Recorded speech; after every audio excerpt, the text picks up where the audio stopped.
Hello and welcome back to Scout Report, where we are breaking down some of the worst transfers that have taken place so far this summer. On the whole, most clubs have been understandably cautious in the market, but that hasn't stopped a few questionable moves from taking place. Dani Parejo to Villarreal. The coronavirus pandemic shattered the revenue streams of all clubs across Europe, causing many already walking the tightrope between financial security and demise to tumble into the dark. A classic example of this is Valencia, who are in the midst of yet another implosion. Los Che have always been in a financially precarious position, and have an empty shell of a new stadium to show it. So the past few months were inevitably going to spell danger. That danger has preyed on their transfer activity this summer, with owner Peter Lim sanctioning a number of high-profile departures that have left the Valencia fanbase stunned. Rising star Ferran Torres joined Man City for just €23 million, while Rodrigo, a fully fledged Spanish international once capable of commanding a transfer fee well in excess of €50 million, departed for Leeds United in a €30 million deal. But it's Lim's dealings with cross-city rivals Villarreal that will have shook the already crumbling foundations of the Mestalla. First, Francis Coquelin was sold to the Yellow Submarine for a mere €6.5 million. Before club captain and Valencia hero Dani Parejo followed suit in an astonishing free transfer. His contract still had 2 years to run, but the board wanted him gone. The decision has ramped up pressure on a hugely unpopular Peter Lim, who is yet to sign anyone of note as a replacement. It cannot be understated just how important Dani Parejo has been to the club over the last 9 years. Last season in La Liga, no member of the squad played more than his 3,030 minutes on the pitch. He even appeared in all but 8 of their Champions League matches, which included memorable victories away to Ajax and Chelsea.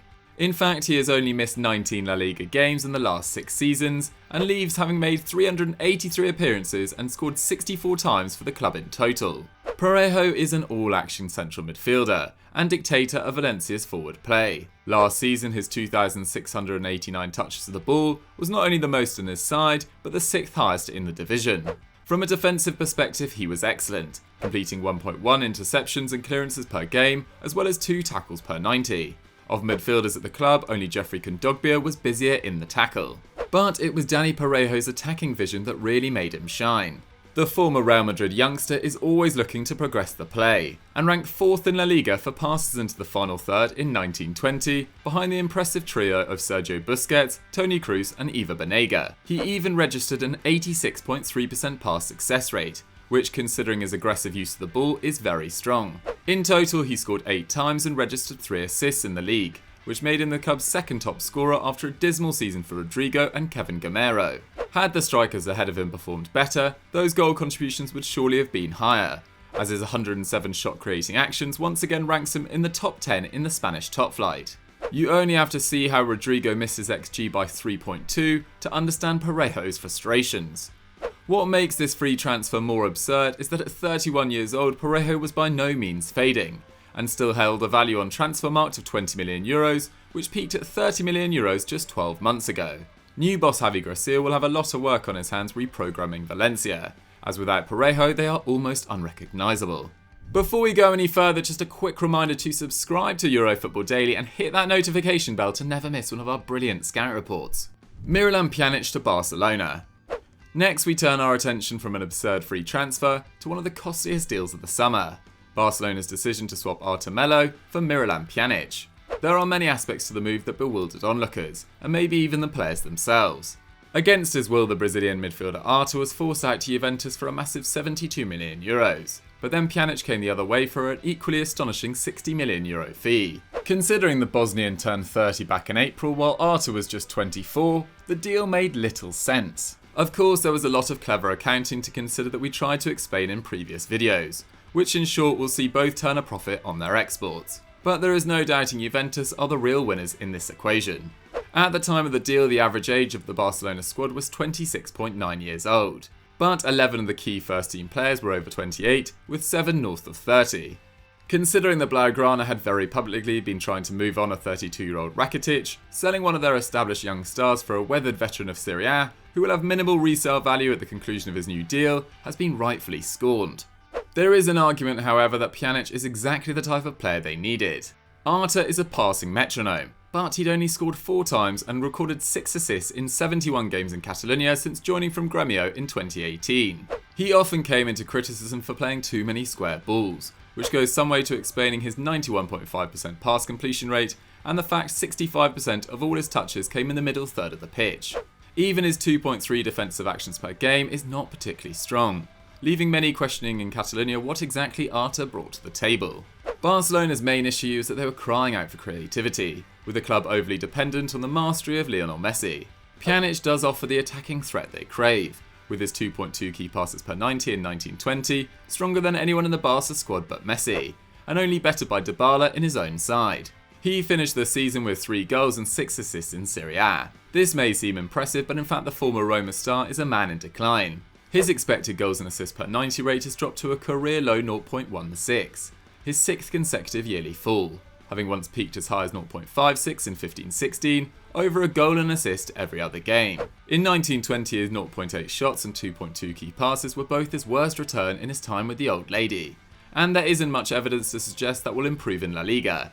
Meanwhile, there was evidence to indicate that Arthur Melo could become the player Barcelona were after given a little time. 6 of his 7 La Liga goal contributions for the Blaugrana came in 1920, and he was progressing higher on the pitch.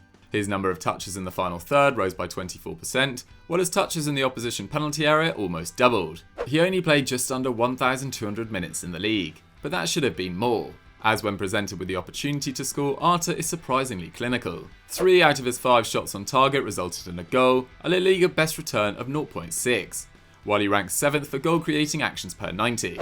A few more seasons growing accustomed to an attacking role could have paid dividends to Barcelona, who may not have realised what a talent they possessed. Juventus should enjoy that benefit in years to come, while Barcelona get to grips with rejuvenating a fading Pianiech. The Blaugrana board might point to their bank accounts as vindication for the decision, but from a footballing perspective this transfer feels incredibly short-sighted. Suso to Sevilla. For our final transfer we are staying in Spain after Sevilla decided to keep Suso permanently from AC Milan for a hefty €24 million fee. The Spanish winger joined Los Palanganas back in January on an 18-month loan deal. Sevilla have been forced to make the move permanent by qualifying for the Champions League, which they might not be best pleased about. After all, Suso has hardly been a stunning addition to Julen Lopetegui's Europa League winning machine. In 23 appearances, the former Liverpool star only scored twice in all competitions, and chalked up a single assist in that time. In fact, Suso played worse in Spain than he had in Milan during the first half of the season, where he was deemed surplus for requirements.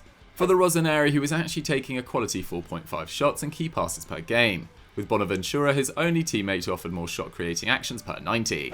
Suso was also relatively dangerous on the ball, successful with 2.2 dribbles per 90. But despite all the mazy runs, passes and efforts on goal, he still only scored once and assisted twice, hinting at an overall decline in his end product. And maybe this is what Sevilla should have paid more attention to. Statistically speaking, Suso has been a shadow of his former self back in Spain.